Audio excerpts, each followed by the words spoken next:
Buen Camino Pilgrims, and welcome back to our Sacred Steps Camino 101 video series. Today we're discussing one of the most important items on your Camino, your Pilgrim Passport, including where do you get them and how to use them along the way.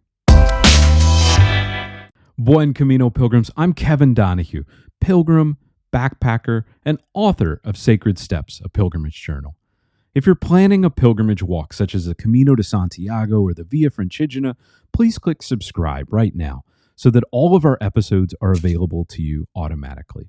And if you've already completed your journey, join us for our podcast, which features stories of pilgrimage, connecting you with authors and pilgrims from across the globe. One quick note before we begin. You'll find all of the links and information from today's discussion in our show notes and comments below. On today's episode, we're discussing the pilgrim's trusted companion, the Pilgrim Passport. Whether you're making your way to Santiago de Compostela, Rome, Assisi, Canterbury, Cumano, or other religious destinations, one important item you may carry on your pilgrimage is the Pilgrim Passport. This simple booklet marks you as a pilgrim for those providing assistance and accommodation and helps you to document your journey. Like an international passport, it contains space for your name, contact information, as well as pages for stamps called sellos in Spain, carimbo in Portugal, or cachet in France that you may collect along the way to document your journey. Taking a page from the Camino de Santiago, many of the most popular pilgrimage routes encourage pilgrims to carry the passport. Here are some examples from my pilgrimages, including the Camino de Santiago, the Via Francigena, the California Missions Trail, and pilgrimage across Europe and the UK. Wherever you start your journey, you'll generally find passports available along most of the routes for a small donation, in churches or shops along the way. This is particularly true of the Camino de Santiago, regardless of which route you may choose, and perhaps less so for some of the less walked pilgrim paths. I actually prefer to purchase the passport online before I depart so that I can mark the very beginning of my journey and collect stamps from the very first stop. Many pilgrims also prefer to obtain their first stamp in their hometown, as your pilgrimage begins at the threshold of your own door, and that's a great marker for your journey. If you'd like to obtain a pilgrim passport before your journey, you may purchase them directly, such as the online storefront from the Via Francigena or from the pilgrim groups affiliated with any specific route.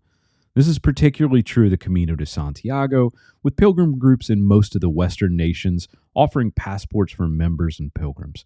These include the American Pilgrims on the Camino, the Confraternity of St. James in the UK and South Africa, Australian Friends of the Camino, Canadian Company of Pilgrims, Camino Society of Ireland, and many others. I'll provide links in the show notes below if you're interested in obtaining a pilgrim passport from any of these organizations or perhaps even joining their membership.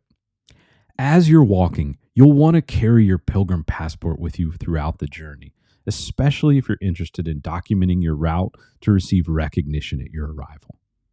As you make your pilgrimage, you can obtain stamps from accommodations, churches, pubs, even street vendors to mark your route from point to point. This is an example of some of the stamps I collected during a past Camino de Santiago through Portugal and Spain. For the Camino de Santiago, pilgrims can receive the Compostela if they walked at least 100 kilometers on a documented route and obtain at least 2 stamps per day to mark their journey. I discussed the different routes to Santiago de Compostela, as well as obtaining your Compostela in several previous Camino 101 videos, so please check our channel for more background on the Camino de Santiago. For the Via Francigena, which begins in Canterbury, England, and continues across Europe to Rome, you must complete at least 100 kilometers on foot and again receive at least 2 stamps daily in order to receive your testimonium in Rome. So this is one way that carrying your passports and receiving stamps along the route are important if you wish to receive these recognitions. By the way, if you find this video helpful, please click like so that Facebook and YouTube will recommend this episode to other pilgrims who may be planning their journeys. A second way these pilgrim passports are important is to document your status as a pilgrim. Especially along the Camino de Santiago, restaurants may provide a dedicated menu at a discount for pilgrims to support those on their journey. and an entire system of dedicated pilgrim hostels, known as albergues, has been established to provide simple, overnight accommodations and care for the peregrinos. If you're not familiar with the accommodations along the Camino, please see my video on albergues, hostels, pensions, and paradors, which is linked above and also on our Sacred Steps YouTube channel. Lastly, I find the Pilgrim Passport to be an important memento of my journey. The unique sellos tell the story of your pilgrimage. Looking at my passport, I remember the moments shared with my pilgrim family, the surprise celebration that hostel owners Luis and Isabel made for my birthday, and the tremendous emotion of arriving at the Cathedral de Santiago. Many pilgrims choose to frame and display their passports in their home. After such a journey, these are far more than just simple pages. They are treasured keepsakes. Thank you for joining us for the Sacred Steps podcast Camino 101 video.